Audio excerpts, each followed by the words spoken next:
আলু একটি জনপ্রিয় সবজি যা পুষ্টিগুণ ও স্বাদের কারণে সারা বিশ্বে প্রচুর খাওয়া হয়। তবে এটি খাওয়া উচিত কিনা তা নির্ভর করে ব্যক্তির স্বাস্থ্যের অবস্থার উপর।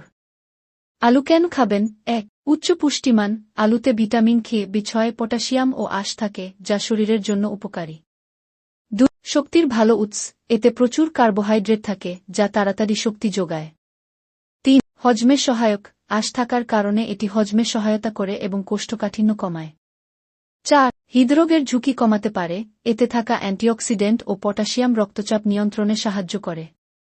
৫. ওজন বাড়াতে সহায়ক। যারা ওজন বাড়াতে চান তাদের জন্য এটি ভালো খাবার। নিউলাইন। আলু কেন খাবেন না? ১. উচ্চ গ্লাইসেমিক ইনডেক্স। জি, এটি রক্তের শর্করার মাত্রা দ্রুত বাড়াতে পারে, যা ডায়াবেটিস রোগীদের জন্য ঝুঁকিপূর্ণ। ২. ওজন বৃদ্ধি করতে পারে। অতিরিক্ত পরিমাণে আলু খেলে ওজন বেড়ে যেতে পারে, বিশেষত ভাজা আলু খেলে।